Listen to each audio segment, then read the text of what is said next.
रहने वाले लोग हैं, आदिवासी लोग हैं। हम आदि कवि महर्षि वाल्मीकि की संतान हैं और उन्होंने मर्यादा पुरुषोत्तम भगवान श्री राम जी का संपूर्ण जीवन 60,000 वर्ष पहले लिख दिया है।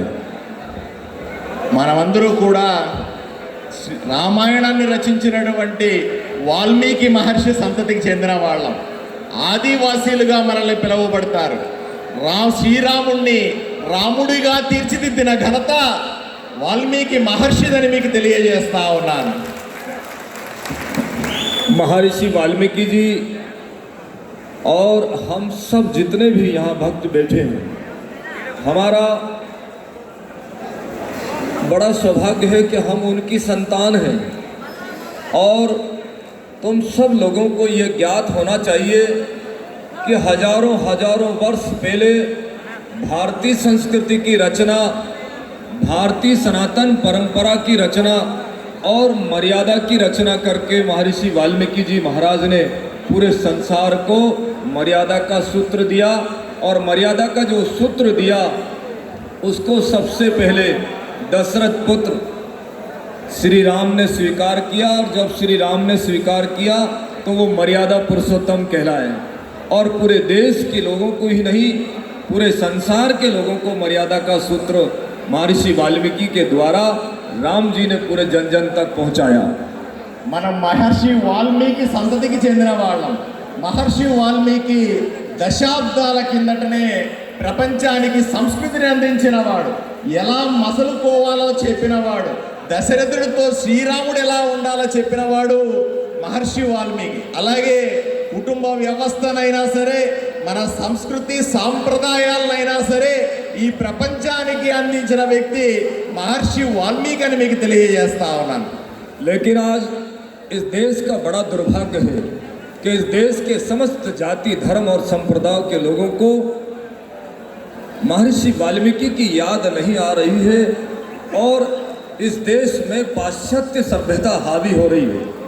पाश्चात्य सभ्यता ने हमारी मर्यादा को नष्ट कर दिया और महर्षि वाल्मीकि जी ने जो मर्यादा दी थी उस मर्यादा को धीरे धीरे इस देश के लोगों ने खत्म कर दिया है। आज इस देश में अगर वाल्मीकि समाज एकत्रित नहीं हुआ, संगठित नहीं हुआ और उसने संगठित होकर के दिल्ली की ओर कूच नहीं किया तो मैं समझता हूँ कि पाश्चात्य सभ्यता पूरे देश में जन जन तक पहुँच करके मर्यादा को खंडित कर देगी। అంత గొప్పటి సంస్కృతిని సాంప్రదాయాన్ని ఇచ్చినటువంటి వాల్మీకి మహర్షి అందులో మనం ఈరోజు చాలా విచిత్ర పరిస్థితులను చూస్తున్నాం. దేశంలో మన సాంప్రదాయం కాకుండా విదేశీ సాంప్రదాయాలు పెరిగిపోవడం వల్ల కుటుంబంలో మనకు సంబంధించినటువంటి సంస్కృతి సాంప్రదాయాలు దెబ్బతింటా ఉన్నాయి. వాల్మీకులు ఐక్యంగా ఉండేవాళ్ళు ఒకప్పుడంతా కూడా, వాల్మీకుల ఐక్యత దెబ్బతింటా ఉంది. అందువల్లే ఈరోజు మేము కలుగ చేసుకోవాల్సిన అవసరం కూడా కనిపిస్తోంది. इसलिए आज का जो सम्मेलन है, आज का ये जो आयोजन है, आपने दूर दूर से आकर के, पूरे गांव गांव से आकर के सामाजिक एकता का परिचय दिया है।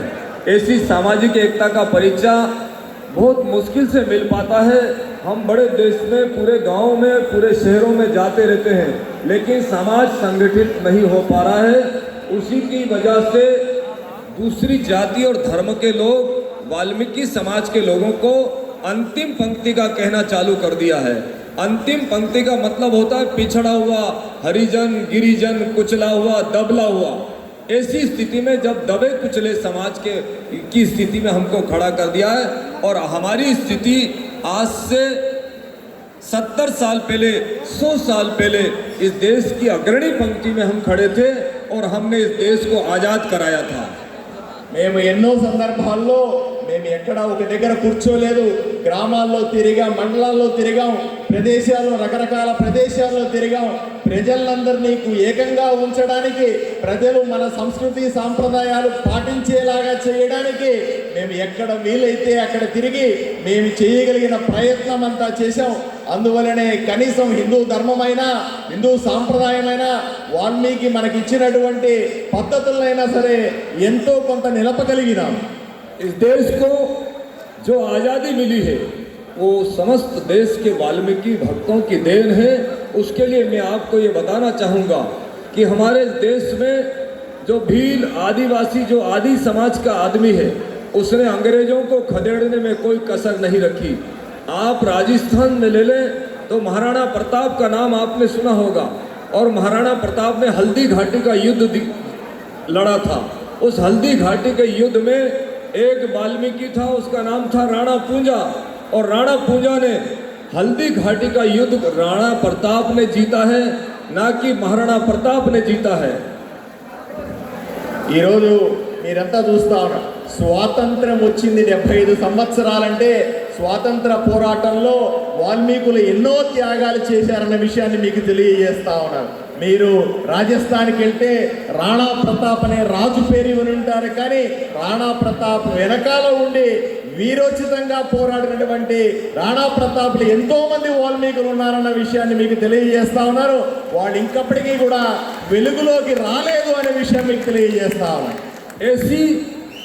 ऐसी सूरवीर समाज, जिस सूरवीर समाज ने अग्रणी पंक्ति में खड़े होकर के और भारत को स्वतंत्रता दिलाई है, लेकिन आज दुर्भाग्य है इस वाल्मीकि समाज का कि हमारा आदमी अग्रणी पंक्ति से लेकर के छोड़ करके और अंतिम पंक्ति तक पहुंच गया है।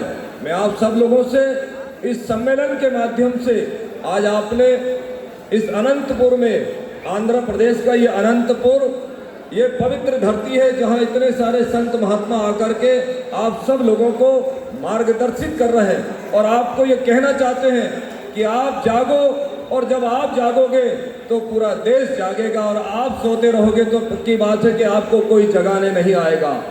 మనకు స్వాతంత్రం వచ్చింది, కానీ వాల్మీకులకు వాల్మీకి సమాజానికి ఇంకా స్వాతంత్రం రాలేదు, అభివృద్ధి చెందలేదు. అందువల్లే మేమంతా కూడా ఆంధ్రప్రదేశ్లో అనంతపురం వచ్చాం, అందరూ కలిసికట్టుగా వచ్చాం, మిమ్మల్ని ఆశీర్వదించడానికి వచ్చాం. మీరంతా ఐక్యంగా ఉంటే డెఫినెట్గా రాబోయే రోజుల్లో మంచి అభివృద్ధి జరుగుతుంది. దాంతోపాటుగా వాల్మీకి సమాజానికి స్వాతంత్రం వచ్చే రోజు ఎంతో దూరం లేదనే విషయాన్ని మీకు తెలియజేస్తా ఉన్నాను. जय श्री वाल्मीकि। हमारे देश के बहुत सारे भक्तों ने अपने खून की आहुति दी है, अपना सर्वस्व निछावर किया है। वाल्मीकि के शेर जवानों जागो कर लो होश, और समय पुकार रहा है तुम क्यों हो खामोश। वाल्मीकि के शेर जवानों जागो कर लो होश, और समय पुकार रहा है तुम क्यों हो खामोश। एक छोटी सी करवट ले लो तुम अपने आंगन में, और शहरों में तूफान मचा दो, आग लगा दो वन में। कब तक तुम खामोश रहोगे? तुम्हें कोई जगाने नहीं आएगा। तुम बताओ, देश का कोई शंकराचार्य कभी तुम्हारे यहाँ आया? कभी नहीं आया। देश का कोई धर्माचार्य आया? नहीं आया। हमको कोई जगाना नहीं चाहता। हमको ये लोग कहते हैं कि सो जाएं, ये जागेंगे तो पक्की बात है कि दिल्ली के ऊपर राज करेंगे जाकर। మిత్రులారా, మీకు అందరికీ చెప్పాల్సింది ఒకటే, ఎంతకాలం ఈ కష్టాలని భరిస్తూ మౌనంగా ఉంటారు? మేలుకోండి, ఇప్పటికైనా ఆలోచన చేయండి.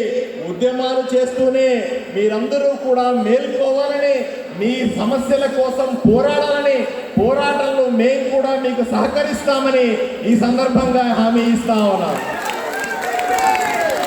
इसलिए इस सम्मेलन के माध्यम से ये देखें जितने संत महात्मा बैठे हैं, इन संत महात्माओं को एक एक मिनट का टाइम बहुत कीमती होता है, लेकिन हम सब लोगों ने सफ़र किया और आपके आंगन में आकर के हम आप सब लोगों को जगा रहे हैं। इसलिए जगा रहे हैं कि आप हमारे परिवार के सदस्य हो और हम भी आपके परिवार के सदस्य हैं। हमको यहाँ कोई खरीद करके नहीं लाया, ना कोई भाड़े से लाया है, हम तुम्हारे परिवार के सदस्य हैं। इसलिए परिवार के बीच में आज हम यहाँ पहुँचे हैं। మీకు అందరికీ ఒకటే విషయం చెప్తా ఉన్నాను, వేదిక మీద ఉన్నటువంటి సాధువులకందరికీ కూడా ప్రతి ఒక్క క్షణము, ప్రతి ఒక్క నిమిషము చాలా విలువైనది. చాలా విలువైన సమయాన్ని, విలువైన ప్రదేశాలని వదిలిపెట్టి మీకోసం ఆంధ్రప్రదేశ్లో అనంతపూర్ వచ్చాం, మీకోసం ఇక్కడ కూర్చున్నాం. భయపడకండి, బాధపడకండి, మీతో పాటు మేము ఉంటాం. మిమ్మల్ని మేల్కొల్పడానికి వచ్చాం. నిద్రపోతున్నటువంటి వాల్మీకి సమాజాన్ని నిద్ర లేపడమే మా ముందున్న లక్ష్యంగా మీ ముందుకు వచ్చామని తెలియజేస్తా ఉన్నాను. मैं आप सब लोगों से अनुरोध करना चाहता हूं कि इस देश में जब तक हम लोग सत्य सनातन धर्म की ओर अग्रसर नहीं होंगे तब तक बहुत मुश्किल पड़ेगा कि हमको कोई पूछेगा। आपको एक जानकारी देना चाहता हूं कि आपको आज से 20 साल पहले लोकसभा में 2 सीटें हुआ करती थी बीजेपी की, और बीजेपी ने जब सारे साधु संतों की शरण में जाकर से उनसे प्रार्थना करी तो आज की स्थिति में कांग्रेस की 2 सीटें रह गई और सारे के सारे बीजेपी के सांसद पहुंच चुके हैं। तो आप इस बात से शिक्षा ले लें कि जो संत की शरण में जाएगा, जो धर्म की शरण में जाएगा, कोई भारत की अग्रणी पंक्ति में जाकर के खड़ा हो जाएगा। మిత్రులారా, మీకు అందరికీ చెప్తా ఉన్నాను, 20 సంవత్సరాల కింద భారతీయ జనతా పార్టీకి లోక్సభలో కేవలం 2 సీట్లు మాత్రమే ఉండేవి. ఆ సందర్భంలో వాళ్ళందరూ కూడా సాధువులు, పీఠాధిపతుల ఆశ్రయం పొందారు, వాళ్ళ ఆశీస్సులు తీసుకున్నారు, వాళ్ళ మార్గదర్శకాల్లో నడిచారు. ఈ రోజు చూస్తే కాంగ్రెస్ కు 2 సీట్లు వచ్చినాయి. భారతీయ జనతా పార్టీ రాజ్యం ఏలుతుందంటే సంతులు కానీ లేదా పీఠాధిపతులు చేసిన మార్గదర్శకాల వల్లనే ఇది సాధ్యమే. ఎప్పుడు కూడా భారతీయ సంస్కృతిలో పీఠాధిపతులు ఎప్పుడూ ప్రముఖ పాత్ర పోషిస్తూనే వచ్చారన్న విషయాన్ని మీకు తెలియజేస్తా ఉన్నాను. आप तो केवल इतना सा जानने की कोशिश करें कि इस देश में अगर संविधान की रचना की है तो वो डॉक्टर भीमराव अंबेडकर ने की है, और भारतीय संस्कृति की रचना की है तो वो महर्षि वाल्मीकि जी ने की है। అయ్యా, మనకందరికీ తెలుసు, రాజ్యాంగాన్ని రచించింది అంబేద్కర్ అయితే భారతీయ సంస్కృతిని రచించింది వాల్మీకి మహర్షి అని తెలియజేస్తా ఉన్నారు. और अगर आपको अभी भी तसल्ली नहीं होती है, इतना करते हुए भी अगर आपको तसल्ली नहीं होती तो जागने की कोशिश करो, और जिन बच्चों को तुम जन्म देते हो, जिन बच्चों को जन्म दे करके तुम वैसे ही छोड़ देते हो, उन बच्चों को पढ़ाने लिखाने की कोशिश करो, और महंगे से महंगा मोबाइल बंद कर दो, महंगे से महंगा कपड़ा पहनना बंद कर दो, अच्छा भोजन करना बंद कर दो, और आप एक टाइम का भोजन भी करना बंद कर दो, और उस पैसे को बचा करके अपने समाज के बच्चों को पढ़ाओगे तो भारत की मुख्य धारा से जुड़ोगे। మీకందరికీ నేను ఇచ్చే ఉపదేశం ఒకటే, బిడ్డలందరినీ కూడా చదివించండి. వాల్మీకి సమాజానికి సంబంధించి వాల్మీకి ఆశయాన్ని ముందుకు తీసుకోవాల్సి వస్తే 3 పూట్ల భోంచేసే బదులు 1 పూట భోంచేయండి. మిగతా భోజనానికి సంబంధించిన డబ్బుల్ని వాల్మీకి బిడ్డల చదువుకు ఉపయోగించండి అని మీకు సమాజపరంగా చెప్తా ఉన్నాను. आपको एक बात और कहना चाहता हूं कि हमारी समाज की स्थिति ऐसी हो चुकी है कि हमको भोजन, भाषा और भेष तीनों चीजों को बदलना पड़ेगा। ये बात कड़वी जरूर लगेगी कि हमारा भोजन बिगड़ चुका है। आप लोग समझ रहे होंगे, ये अभी समझाएंगे आपको। हमारा भोजन ठीक से होना चाहिए, हमारी भाषा ठीक से होना चाहिए, और हमारा भेष ठीक से होना चाहिए। अर्थात ये है कि मांस और मदिरा का सेवन समाज में से बंद होना चाहिए, और हमको बहुत अच्छा भोजन पाना चाहिए। जब हम अच्छा भोजन करेंगे तो हमारा विचार अच्छा होगा, हम अच्छा वस्त्र पहनेंगे तो हमारा शरीर अच्छा रहेगा, हम अच्छी वाणी बोलेंगे तो बाकी लोगों को अच्छा लगेगा कि इस लोग बहुत अच्छे लोग हैं। వాల్మీకి సమాజం ఎదగాలంటే 2 విషయాలు తప్పనిసరిగా పాటించండి. భోజనము, భాష మారాలి. భోజనం ఎందుకు మారాలంటే మంచి భోజనం తింటే మంచి ఆలోచనలు వస్తాయి, మంచి భోజనం తింటే శరీరం ఆరోగ్యంగా ఉంటుంది. మీరు ఆరోగ్యంగా ఉండాలని నేను కోరుకుంటా ఉన్నాను. అంతేకాదు, మీరు మాట్లాడే భాష మార్చండి. మీ భాష బాగుంటే సమాజం మీ మాట వింటుంది. మీ భాష బాగుంటే సమాజానికి మీరు మంచి చేయగలుగుతారన్న విషయాన్ని మీకు తెలియజేస్తా ఉన్నాను. हम लोगों को इस बात की जानकारी होना चाहिए कि हमारे समाज में कितने बड़े बड़े महापुरुष हुए हैं। हमारी समाज की स्थिति ऐसी है कि भगवान शंकर जी की मदद हमारे समाज के लोगों ने की है। आंध्र प्रदेश में एक भक्त हुए, जिस भक्त का नाम है भक्त कण्णप, मालूम होगा, भक्त कण्णप मालूम होगा सबको। और भक्त कण्णप ने जब भगवान शंकर की भक्ति की थी तो अपनी आंख निकाल करके उस शिवलिंग में लगा दी थी। वो भक्त हमारे परिवार का था, आदिवासी था, वाल्मीकि समाज का भक्त था वो। అయ్యా, మీకు అందరికీ చెప్తా ఉన్నాను, వాల్మీకులు త్యాగధనులు. త్యాగాలకి మరో పేరం వాల్మీకులని మీకు అందరికీ నేను తెలియజేస్తా ఉన్నాను. ఒకే ఒక్క ఉదాహరణ, భక్త కన్నప్ప దేవుడు కావాలంటే తన కళ్ళు కూడా ఇచ్చినటువంటి ఘనత మనది. భక్త కన్నప్ప వాల్మీకి బిడ్డ భక్త కన్నప్ప మనందరి కుటుంబానికి చెందినవాడన్న విషయాన్ని మీకు తెలియజేస్తా ఉన్నాను. अभी आपने मध्य प्रदेश में सुना होगा कि भगवान बिरसा मुंडा कौन था? वो हमारे परिवार का सदस्य था। टंटिया भील कौन था? हमारे परिवार का सदस्य था। गोविंद गुरु कौन थे? हमारे परिवार के सदस्य थे। और टाटिया भील जो कोटा का कोटिया भील, वो हमारे परिवार का सदस्य था। और कौन था वो जननी कौन थी? वो सबरी माता हमारे परिवार की माँ जगत जननी थी, जिसने ऐसे परिवार के लोगों को जन्म दिया कि उन्होंने इस भारत के अंग्रेजों को खदेड़ करके भगा दिया और इस देश को आजाद किया। तो आप जान करके मान करके इस बात को समझ लें कि जब तक आप नहीं जागोगे तो तुम्हारा कल्याण नहीं हो पाएगा। तुम्हारा कोई एमपी, एक एमपी 500 एमपी के बीच में कुछ नहीं कर पाएगा। आपको ऐसा लगना चाहिए कि हमारे 500 एमपी में कम से कम हमारे 50 एमपी लोकसभा में पहुंचना चाहिए। అయ్యా మీకు అందరికీ ఒకటే చెప్తున్నా, విశ్వముండా అనే పేరు విన్నారా? స్వాతంత్ర సమర యోధుడు. ఎప్పటి నుంచే స్వాతంత్రం తీసుకురావడంలో వాల్మీకులు ప్రధాన పాత్ర పోషించారు. దేశం కోసం పోరాడారు, దేశం కోసం త్యాగాలు చేశారు, ప్రాణాలు అర్పించారన్న మీకు విషయం తెలుస్తామని చెబుతున్నాను. ఈ రోజు కూడా వాల్మీకులు దేశాన్ని రక్షించుకుంటున్నారన్న విషయాన్ని మీకు తెలియజేస్తా ఉన్నాను. అంతేకాదు కేవలం ఒకరో ఇద్దరో ఎంపీలు, కేవలం ఒకరో ఇద్దరో ఎమ్మెల్యేలు ఉంటే మీ కోరిక సాధించడం సాధ్యం కాదు. 500 మంది ఎంపీలు భారతదేశంలో ఉంటే కనీసం 50 మంది ఎంపీలు వాల్మీకులుగా ఉండాలని నేను కోరుకుంటా ఉన్నాను. అది మీ చేతుల్లోనే ఉందని చెప్తా ఉన్నాను. इन समस्त बातों को आप अपने मन मस्तिष्क में उतारने की कोशिश करो और प्रयास करो। मैं आज देश के समस्त वाल्मीकि समाज के लोगों को निरंतर ये बात कहता हूं कि तुम प्रयास करोगे तो पक्की बात है कि तुम्हारी बात को स्वीकार किया जाएगा। बहुत समय पहले प्रयास किया था कि राम जी का मंदिर बने, तो 500 वर्ष तक उसके लिए युद्ध चलता रहा। और जब 1000 वर्ष पूरे हो गए तो 500 साल और 1000 साल की लड़ाई में राम जी का मंदिर बनने का निर्णय हुआ। और जब राम जी के मंदिर बनने का निर्णय हुआ तो 11 और 10 नवंबर को एक मीटिंग हुई दिल्ली में। और उस दिल्ली में मीटिंग हुई तो उसमें ये पूछा गया संतों से कि राम जी का मंदिर कैसे बने, उसका इंफ्रास्ट्रक्चर किस प्रकार का होना चाहिए, उसमें क्या क्या होना चाहिए। जब तीसरे नंबर पर श्री क्षेत्र वाल्मीकि धाम का आया और आप सब लोगों की तरफ से जब मुझे खड़ा किया तो वहाँ हमने ये बात रखी कि 14 वर्ष के वनवास में भगवान श्री राम जी के साथ में कौन था। आप सब लोगों को मालूम है कि 14 वर्ष के वनवास के टाइम में सबरी उनके साथ में थी, निषादराज उनके साथ में थे, भील आदिवासी उनके साथ में थे, वाल्मीकि समाज के लोग उनके साथ में थे, महर्षि वाल्मीकि का आशीर्वाद उनके साथ में था।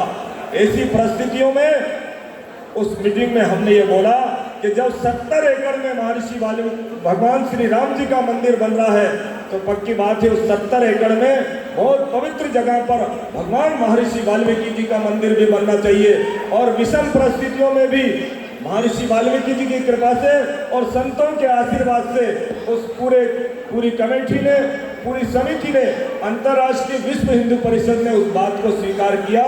और आपको गर्व होना चाहिए, आपका सीना चौड़ा होना चाहिए कि उस 70 एकड़ में भगवान महर्षि वाल्मीकि जी का मंदिर भी बनेगा। ये प्रयास की देन है और आप सब लोगों का सहयोग है। మీకు అందరికీ కూడా ఒక విషయాన్ని నేను చెప్పాల్సి ఉంది. మీకు అందరికీ తెలుసు భారతదేశంలో కొత్తగా అయోధ్యలో రామ మందిరాన్ని కడతా ఉన్నారు.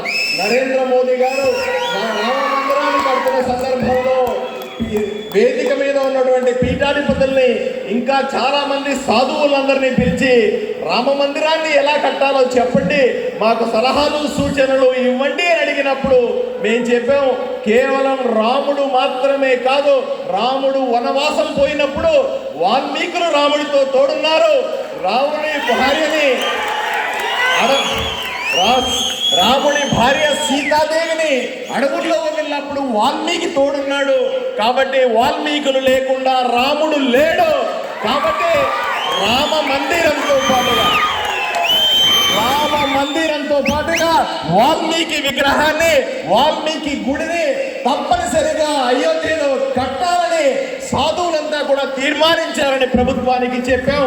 అందరి కృషి వల్ల, అందరి ఆశీస్సుల వల్ల ఎక్కడైతే అయోధ్యలో రామ మందిరం కడుతున్నారో అక్కడే వాల్మీకి మహర్షి కూడా పెద్ద గుడి కడుతున్నామన్న విషయాన్ని మీకు తెలియజేస్తా ఉన్నాం. ये बात केवल आपको इसलिए अवगत कराई जा रही कि आपके बीच में मैं आया हूँ. मुझे यहाँ शिव कुमार जी हैं, हमारे भरत जी हैं और इन समस्त जितने भी जो लोग खड़े हैं, इन सब लोगों ने वाल्मीकि धाम पर आग्रह किया कि आपको हमारे समाज के बीच में आना चाहिए. तो हमने इनसे कहा कि खाने की, ठहरने की और आने जाने की कोई व्यवस्था करना मत करना, हम अपने परिवार के लोगों से मिलने आएंगे. और जब हमने ये कहा तो इन्होंने कहा कि हमारे परिवार के बीच में आप आओगे तो हम आपका बहुत आत्मीयता से अभिनंदन करेंगे. उन समस्त बातों की कोई आवश्यकता नहीं है. केवल आप इतना करें कि हमारी बात को स्वीकार कर लें तो आपका मानवीय जीवन सार्थक होगा. అయ్యా మీకు ఒకే విషయం చెప్తున్నాను, మమ్మల్ని మా దగ్గరికి వచ్చి ఇలా వాల్మీకి సభకు రావాల్సిందిగా మమ్మల్ని ఆహ్వానించినప్పుడు మేము చెప్పాం, మాకు ఎటువంటి ప్రత్యేకమైన ఏర్పాట్లు అవసరం లేదు. ఆంధ్రప్రదేశ్లో ఉన్న వాల్మీకులు మా కుటుంబ సభ్యులు, వాళ్ళని తప్పనిసరిగా కలవడానికి వస్తాం. మాకు ఏర్పాట్లు ఉన్నా లేకున్నా కూడా వచ్చి వాళ్ళతో సమయం గడుపుతాం, వాళ్ళకి ఆశీర్వదిస్తామని చెప్పి మేము ఇంత దూరం వచ్చాం. आपको ये बात जानना चाहिए कि इस देश में कोरोना की स्थिति आई थी और जब कोरोना की स्थिति आई तो पूरा देश नहीं पूरा विश्व स्तंभ रह गया. उस समय में भगवान महर्षि वाल्मीकि जी से हम सभी संतों ने प्रार्थना करी कि वाल्मीकि समाज के लोगों को बचाया जाए, क्योंकि वाल्मीकि समाज के लोगों ने मात्र केवल मानव समाज की मदद नहीं, वाल्मीकि समाज के लोगों ने देवी देवताओं की मदद की. उसका सबूत है पक्का कि राम जी जब वनवास में थे तो राम जी के साथ में सबरी थी, वाल्मीकि थे. तो इस समय में उस कोरोना काल में भगवान महर्षि वाल्मीकि जी से निरंतर प्रार्थना की गई और उस प्रार्थना का प्रतिफल ये रहा कि इस देश में वाल्मीकि समाज के लोगों को ज़्यादा आहत नहीं पहुंची. लेकिन फिर भी जो वाल्मीकि समाज के लोग आहत हुए हैं, जो कर्नाटक में हो या आंध्रा में हो या तेलंगाना में हो या उड़ीसा में हो या पश्चिम बंगाल में हो, मध्य प्रदेश में हो और संपूर्ण भारत में ही नहीं पूरे विश्व में है, जो वाल्मीकि समाज के लोग और समस्त मानव समाज के लोग जो कोरोना काल में जिनका आहत पहुंची, जिनका निधन हुआ है, मैं श्री क्षेत्र वाल्मीकि धाम से उन समस्त भक्तों के प्रति श्रद्धा सुमन अर्पित करता हूँ. उस बात का मुझे भी कष्ट है. దేశమంతా కూడా కరోనా ప్రబలిన సందర్భంలో మేమందరూ కూడా వాల్మీకి పీఠానికి సంబంధించిన సాధువులంతా కూడా దేశవ్యాప్తంగా ఉన్నటువంటి వాల్మీకులంతా కూడా క్షేమంగా ఉండాలని ప్రార్థించాం. ఎందుకంటే వాల్మీకులు బాగుంటే సమాజం బాగున్నట్టే, వాల్మీకులు బాగున్నట్టే సమాజానికి మంచి జరుగుతుందని అనుకున్నాం. అంతెందుకు మానవుల కోసం కాదు, ఎప్పుడో రాముడైనా కృష్ణుడైనా ఏ దేవుణ్ణైనా సరే కాపాడింది కూడా వాల్మీకులే అని మా నమ్మకం. आपको एक बात और अवगत कराना चाहता हूँ कि कहाँ तो अनंतपुर और कहाँ उज्जैन. उज्जैन वही है जो महाकाल की नगरी है, लेकिन हम सब दूर की खबर रखते हैं. हमको इस बात का बहुत कष्ट हुआ कि 5 नवंबर को पेडमी में एक बहुत बड़ी घटना घटी और पामेडी गांव में आप सबको जानकारी होगी कि हमारे परिवार के 6 लोगों को दुर्घटना की वजह से वो लोग मारे गए हैं. और हम उस बात के लिए बहुत दुखित हुए कि हमारे लोगों पर ट्रक चढ़ गया और वो मर गए. मैं उन समस्त परिवार के लोगों के लिए भी मैं भगवान से प्रार्थना करता हूँ और उनकी आत्मा की शांति के लिए भगवान से प्रार्थना करता हूँ, श्रद्धा सुमन अर्पित करता हूँ. మేము ఉజ్జయిని మహంకాళి దగ్గర ఉంటాం. నవంబర్ 5వ తారీఖున పామిడి దగ్గర ఒక రోడ్ యాక్సిడెంట్లో 5 మంది వాల్మీకులు చనిపోయారని మాకు సమాచారం వచ్చింది. ఆ సమాచారం తెలియగానే మేము మా కుటుంబ సభ్యులను పోగొట్టుకున్నామంత బాధపడ్డాం.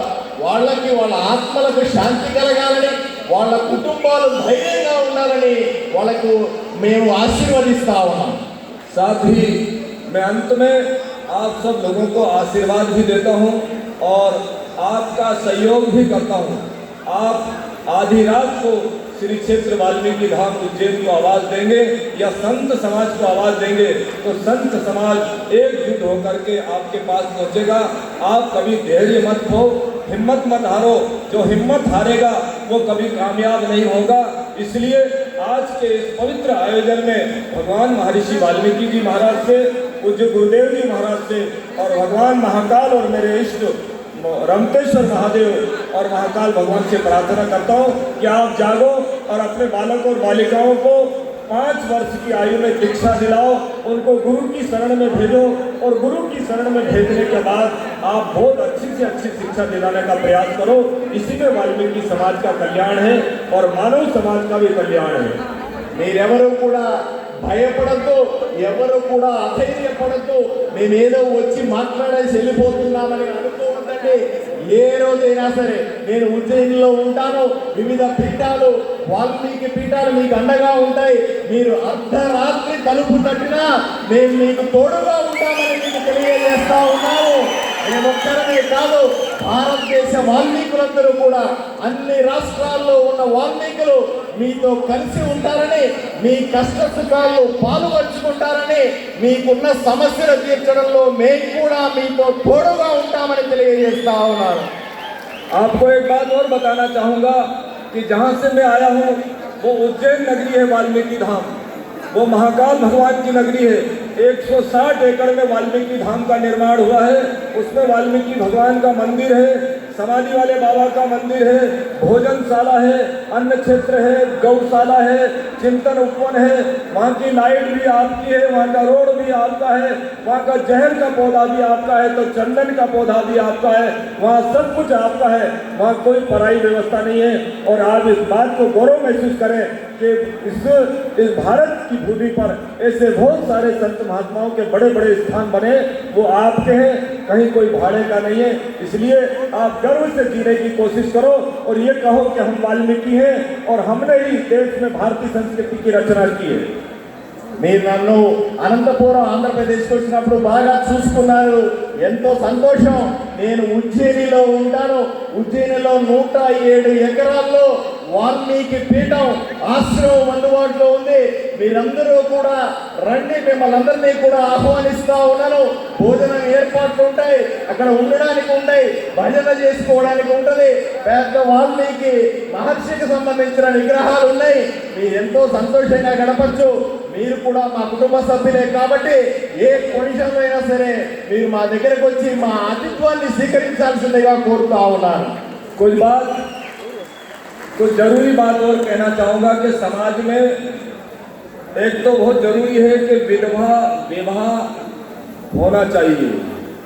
अगर परिवार में कोई जवान अवस्था में कोई कन्या का विवाह होता है और उसका पति मर जाता है तो विधुर विवाह होना चाहिए और बाल विवाह बंद होना चाहिए, मृत्यु भोज बंद होना चाहिए और बहुत ज़्यादा खर्चीली शादियों को बंद करना चाहिए और समाज में मांस और मदिरा का सेवन बंद होना चाहिए और समाज में चरित्रवान लोगों को खड़े होना चाहिए। हमारा राजनेता भी चरित्रवान होना चाहिए, हमारा जो समाज सेवी जो कार्य करता है वो भी चरित्रवान होना चाहिए और सामाजिक जो शिकंजा है जो पंच पटेलों का होता है वो भी बहुत व्यवस्थित तरीके का होना चाहिए और हम सब लोग मार्गदर्शित होकर के समाज को व्यवस्थित खड़ा करने की कोशिश करें। अगर राजनीतिक में अगर हमारा कोई भक्त जाता है, जैसे सतीश झारकेवली है, लक्ष्मण झारकेवली है या रमेश झारकेवली है या और अन्य कोई लोग हैं, अगर वो लोकसभा और विधानसभा में जाते हैं तो उनकी हम सब लोग मिलकर के मदद करें। साथ ही समाज में एक दूसरे का विरोध करना बंद करना चाहिए। अगर हमें विरोध करना है तो इस भारत में जो लोग हमको आगे नहीं बढ़ने देते उनका विरोध करने की कोशिश करो और अग्रणी पंक्ति में खड़े होकर के एक बार समाज की ताकत दिखाने की कोशिश करो। మీకందరికీ కూడా నేను ఆశీర్వదిస్తూ కొన్ని మంచి మాటలు చెప్తా ఉన్నాను। వాల్మీకి సమాజం మారాలంటే, వాల్మీకి సమాజం బాగుండాలంటే మొట్టమొదట మీరు చేయాల్సింది మీలో మీరు కొట్టుకోవద్దు। మీరు ఒకరినొకరు గౌరవించుకున్నప్పుడే కులం బాగుపడుతుంది, ఈ సమాజం బాగుపడుతుంది అన్నారు। అలాగే సమాజాన్ని పట్టి పీడిస్తున్నటువంటి ఎన్నో రకాల సమస్యలు బాల్య వివాహాలు అయితేనేమి ఎవరైతే తల్లిదండ్రులు సరిగా చూసుకోలేదో వాళ్ళు తల్లిదండ్రులు సరిగా చూసుకోవాలి. ఇలాంటి ఎన్నో మంచి కార్యక్రమాలు చేసినప్పుడే ఈ సమాజం బాగుంటుంది, వాల్మీకి కుటుంబం బాగుంటుందనే విషయాన్ని మీకు తెలియజేస్తా ఉన్నాను. पुनः पुनः आप सभी इतने दूर दूर से आए यहाँ, जो समाज में सारे लोगों में इकट्ठा होकर के हम सब लोगों को एकता का परिचय बताया. मैं अभी पंजाब वाले महाराज जी से बात कर रहा था कि समाज को इकट्ठी करना बहुत बड़ा काम होता है. समाज में लोग इकट्ठे नहीं होते, हम अपनी एकता का परिचय नहीं दे पाते हैं और हम अपनी ताकत से लोगों को डरा नहीं पाते हैं. तो आप डराने की कोशिश करो और ईंट अगर चलती है तो उसका पत्थर से जवाब देने की कोशिश करो. अगर तुम पत्थर से जवाब नहीं दोगे तो तुम्हें कोई पूछने वाला नहीं है. पुनः आप सब लोगों को आशीर्वाद, और जिन कार्यकर्ताओं ने पूरी ताकत और मेहनत के साथ इतना बड़ा आयोजन सफल करने की कोशिश के लिए सब लोगों को आशीर्वाद देता हूँ और मेरी वाणी को विराम देता हूँ. ओम शांति शांति. నేను సాధువునని మీరు సాధువుల్లాగా కూర్చోవద్దు. ఎవరైనా ఇటుకేస్తే మీరు రాయితో కొట్టి సమాధానం చెప్పండి. మిమ్మల్ని మీరు కాపాడుకోండి, మీ హక్కుల కోసం పోరాడండి.